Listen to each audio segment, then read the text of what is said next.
ಸೊರಕೆಯವರ ಹಿರಿತನ ಅನುಭವದ ಬಗ್ಗೆ ನನಗೆ ಗೌರವವಿದೆ. ಆದರೆ ಅವರ ಸಣ್ಣತನದ ಬಗ್ಗೆ ನನ್ನ ವಿರೋಧವಿದೆ. ಸುದ್ದಿಗೋಷ್ಠಿ ಕರೆದು ಇಲ್ಲ ಸಲ್ಲದ ಆರೋಪ ಮಾಡುವ ಇವರನ್ನು ರಾತ್ರೋರಾತ್ರಿ ತನ್ನ ಸಚಿವ ಸ್ಥಾನದಿಂದ ಪದಚ್ಯುತಿಗೊಳಿಸಿದ್ದು ಯಾಕೆ ಎಂಬುದನ್ನು ಕಾಪು ಜನತೆಯ ಮುಂದೆ ಬಿಚ್ಚಿಡಬೇಕಾಗಿದೆ ಎಂಬುದಾಗಿ ಶಾಸಕ ಸುರೇಶ್ ಶೆಟ್ಟಿ ಗುರುಮಿಯವರು ಸೊರಕೆಯವರು ತನ್ನ ಮೇಲಿದ ಆರೋಪಕ್ಕೆ ತಿರುಗೇಟು ನೀಡಿದ್ದಾರೆ. ಸೊರಕೆಯವರ ವಯಸ್ಸಿನ ಬಗ್ಗೆ, ಅವರ ಅನುಭವದ ಬಗ್ಗೆ ಖಂಡಿತ ನನಗೆ ಗೌರವ ಇದೆ. ಆದರೆ ಈ ತರದ ಈ ಸಣ್ಣತನದ ಬಗ್ಗೆ ನಮ್ಮ ವಿರೋಧ ಇದೆ.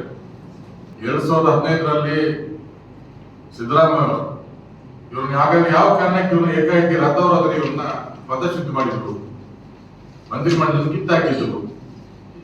ಇವ್ರ ಭ್ರಷ್ಟಾಚಾರ ಕಾರಣವೋ ಅಥವಾ ಇವರ ಅದಕ್ಷತೆ ಕಾರಣ ಇದೆಯಾ ಅಥವಾ ಬೇರೆ ಏನಾದ್ರು ಕೆಲಸ ಮಾಡಿದಾರ? ಹಾಗಾಗಿ ಇದಕ್ಕೆ ಇವತ್ತರೆಗೂ ಕಾಪು ಕ್ಷೇತ್ರ ಜನತೆ ಇವರಿಂದ ಸಮರ್ಥ ಉತ್ತರವನ್ನು ಬಯಸ್ತಾ ಇದ್ದಾರೆ. ಇವತ್ತರೆಗೂ ಉತ್ತರ ಕೊಡ್ತಾ ಇಲ್ಲ. ಜನರಿಗೆ ಮನೋಭಾವ ಇರತಕ್ಕಂಥ ರಸ್ತೆಯನ್ನ ನಮ್ಮಂತಾನೆ ಕೇಳ್ತಾ ಇದ್ದಾರೆ. ಹೇಳಿ ನಾನು 2,600 ಕೋಟಿ ಲಾಲಾಜಿ ಇರುವಾಗ ಇಲ್ಲಿ ಅನುದಾನ ಬಂತು 5 ವರ್ಷಕ್ಕೆ. ನಮ್ಗೆ ಕೇವಲ 38 ಕೋಟಿ ಬಂದಿದೆ. ಯಾವ ರೀತಿ ಕೆಲಸ ಮಾಡ್ಬೇಕು? ಇದನ್ನ ನಾವು ಜನರ ಮುಂದೆ ಪತ್ರಿಕೋಷ್ಠಿ ಹೇಳಿ ತಪ್ಪ? ಜನ ಬೆಳಿಗ್ಗೆ ನಮ್ಮ ಮನೆ ಬಾಗಿಲೇ ಬಡಿತಿದ್ದಾರಪ್ಪ. ಅವ್ರು ಕೇಳೋ ಸರಿ ಇದೆ. ಉತ್ತರ ಕೊಡ್ಬೇಕಾದವ್ ನಾನೇ. ಅದು ಸತ್ಯ ವಿಚಾರ ತಿಳಿಸ್ಬೇಕಲ್ಲ. ನನಗೆ ಸುಳ್ಳು ಹೇಳಿ ರಾಜಕಾರಣ ಮಾಡ್ತಾ ದರದ್ದು ಅವಶ್ಯಕತೆ ನನಗಿಲ್ಲ. ನಿಮಗೂ ಗೊತ್ತಿದೆ.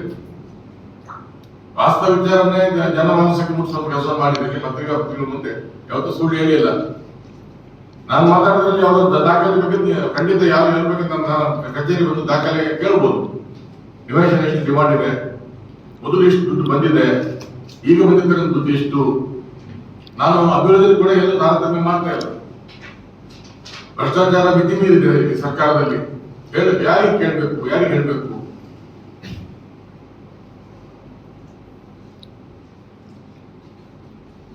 ಹಾಗಾಗಿ ಪ್ರತಿ ನಾವು ಹಳ್ಳಿಗೆ ಹೋದಾಗ ಕೂಡ ಈ 94C ಇದನ್ನ ಅತ್ಯಂತ ಜಟಿಲಾದ ಮಾಡಿದ್ದಾರೆ.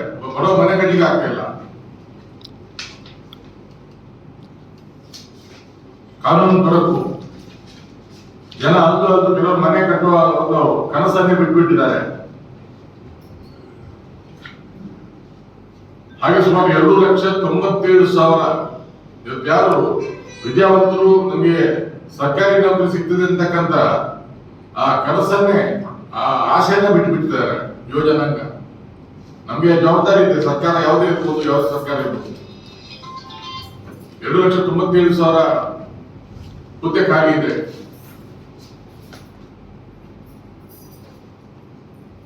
ಈ ವಿಚಾರವನ್ನೆಲ್ಲ ಮುಂದಿಟ್ಕೊಂಡು ಇವತ್ತು ನಾಳೆ 8ನೇ ತಾರೀಕಿಗೆ 3 ಗಂಟೆಗೆ ಜನಾರ್ದನ ದೇವಸ್ಥಾನದಲ್ಲಿ ಒಂದು ಹೋರಾಟ ಮಾಡಬೇಕು ಅಂತೇಳಿ ನಮ್ಮ ಪಕ್ಷದ ಹಿರಿಯರು ಕೊಡ್ತಾರೆ. ನಮ್ಮ ಜಿಲ್ಲಾಧ್ಯಕ್ಷರು, ಮಂಡಲಾಧ್ಯಕ್ಷರು ಎಲ್ಲರೂ ಸೇರಿ ನಿರ್ಣಯ ಮಾಡಿದ್ದಾರೆ. ನನ್ನ ನಿರ್ಣಯ ಅಲ್ಲ ಇದು. ಮಹಾತ್ಮ ಗಾಂಧಿ ಕೂಡ ನಮಗೆ ಹೆಜ್ಜೆ ಕೊಟ್ಟದ್ದು. ಯಾವ ಕಾಲಘಟ್ಟದಲ್ಲಿ ನಮ್ಮ ಮಾತುಗಳು ಸರ್ಕಾರಕ್ಕೆ ಮುಟ್ಟೋದಿಲ್ವಾ? ಮತ್ತೆ ಸತ್ಯಾಗ್ರಹದ ಮೂಲಕ, ಹೋರಾಟದ ಮೂಲಕ ನಾವು ಜನರ ಬಳಿಗೆ ಹೋಗ್ಬೇಕು, ಜನರನ್ನು ಎಬ್ಬಿಸುವಂತ ಕೆಲಸ ಮಾಡಬೇಕು ಅಂತ ಹೇಳಿ.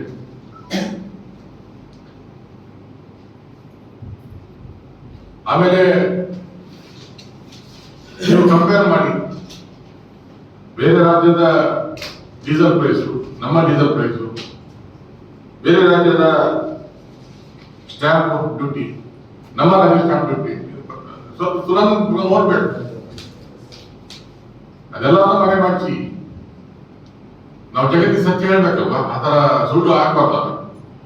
ಆ ನಿಟ್ಟಿನಲ್ಲಿ ನಾವು ಮಾಡಿರ್ತಕ್ಕಂಥದ್ದು. ಹಾಗೆ ಮುಂದೆ ಗೊತ್ತಿರ್ಬೋದು,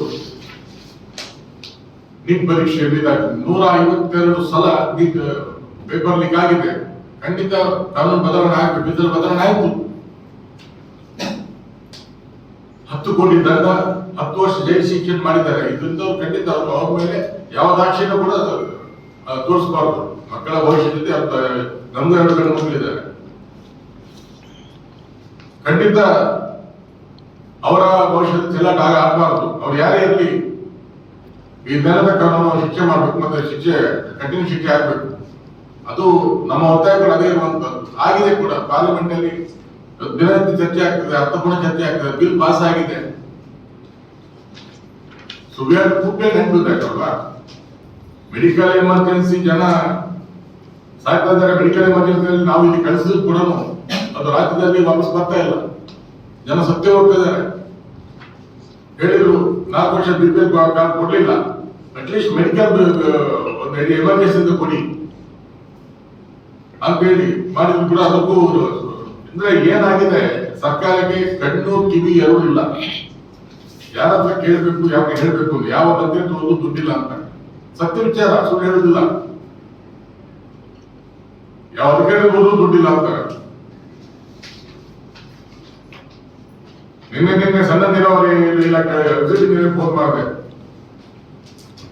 ಈ ಸಲ ಮಳೆ ಬೇಗ ನಿಂತ್ರೆ ನಾವು ಅಡ್ಡ ಹರಿಕೆ ಹಾಕ್ಬೇಕು, ವಾಟರ್ ರಿಸರ್ವೇಶನ್ ಜಾಸ್ತಿ ನಿಲ್ಲಿಸಬೇಕು, ಇಲ್ಲಾಂದ್ರೆ ನಮ್ಮ ಕೆರೆ ಬಾವಿಗಳು ಬತ್ತಿ ಹೋಗ್ತವೆ. ಮನೆಗೆ ಏಪ್ರಿಲ್ ಮೇನಲ್ಲಿ ಹೊಸಲ ಅದೇ ಕೆಲಸ ಮಾಡಿದ್ದೆ ನಾನು. ಮುಂಜಾಗ್ರತೆ ಬೇಕಾದ್ರೆ ಅಡಿಗೆ ತಗೊಳ್ಳಿ ಅಂತ ಹೇಳಿ ಹೇಳಿದೆ ನಾನು. ಇಲ್ಲ ಸರ್, ನಮ್ಮದು ಫಂಡ್ ಇಲ್ಲ ಅಂತ.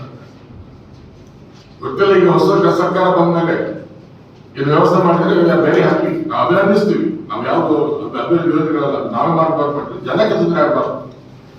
ನಾವು ಆಡಳಿತ ಪಕ್ಷ ಇರಲಿ, ವಿರೋಧ ಪಕ್ಷ ಇರಲಿ, ಜನಕ್ಕೆ ಬಹುಜನ ಹಿತ ಅಂತ ಹೇಳ್ತಾರೆ. ಸರ್ಕಾರ ಜನತೆಗೆ ಹತ್ತಿರ ಆಗುವಂತ ಕೆಲಸ ಮಾಡ್ಬೇಕು, ಅವರ ದುಃಖದ ಮನಕ್ಕೆ ಕಿವಿ ಆಗ್ಬೇಕು. ಅದು ನಾನೇ ಮಾಡಿದೆ, ಗುರುಮೇರು ಮಾಡಿದ್ರು ಸ್ವರಕ್ಕೆ ಅದಲ್ಲ, ಜನಕ್ಕೆ ತೊಂದರೆ ಆಗಲ್ಲ. ಅದಕ್ಕೆ ಜನರ ಕಲ್ಯಾಣದ ಇದಕ್ಕೆ ಹೇಳುವಂಥದ್ದು. ಅದು ನಾನೇ ಮಾಡ್ಬೇಕು, ನಾನೇ ಗುಜರಿ ಗುಜರಿ ಮಾಡೋದಲ್ಲ. ಇಲ್ಲಿ ಒಂದು 5,500 ಕೋಟಿ ರೂಪಾಯಿಯ ಒಂದು ಆರೋಗ್ಯ ಕೇಂದ್ರ ಸುಮಾರು 2 ತಿಂಗಳು ವೇಟ್ ಮಾಡ್ತಿದ್ರು. ನಾನೇ ಮಾಡ್ಬೋದಾಯ್ತು, ಗುಜರಿ ಗುಜರಿ ಮಾಡ್ಬೋದಾಯ್ತು. ಆರೋಗ್ಯ ಮಂತ್ರಿಗಳು ಬರಲಿ, ಯಾರು ಮಾಡ್ತಾರೆ ಬರಲಿ, ಅವ್ರ ಕಡೆಯಿಂದ ಮಾಡಿಸೋಣ ಅಂತ ಹೇಳಿ. ನನಗೆ ಅದು ತಡೆಯೋದು ಯಾರು ಇರಲಿಲ್ಲ. ನನಗೆ ಕಿರೀಟ ತಗೋಬೇಕು, ನನ್ನ ಹೆಸರು ಆಗಬೇಕು ಏನಿಲ್ಲ. ಅವ್ರು ಬಂದ್ರೆ ಇನ್ನಷ್ಟು ಸೌಲಭ್ಯ ಸಿಗುತ್ತೆ ನೋಡ ಅಂತ ಹೇಳಿ ಇವತ್ತು ಆರೋಗ್ಯ ಮಂತ್ರಿಗಳು ಹೇಳಿದ್ದೇನೆ. ಬಂದ್ರೆ ಅವ್ರ ಕಡೆಯಿಂದ ಗುಜರಿ ಗುಜರಿ ಮಾಡಿಸೋಣ ಅಂತ ಹೇಳಿ. ಅಲ್ಲಿ ನಂದೇ ಫೋಟೋ ಬರಬೇಕು, ನಂದೇ ಫ್ಲೆಕ್ಸ್ ಹಾಕ್ಬೇಕು. ನೋ, ಆ ಕೆಲಸ ಮಾಡ್ತಾ ಇಲ್ಲ. ವೈಯಕ್ತಿಕ ಪ್ರತಿಷ್ಠೆಗೋಸ್ಕರ ನಾನು ಯಾವ್ದು ಬಲಿ ಕೊಡ್ತಾ ಇಲ್ಲ. ಮೊದಲು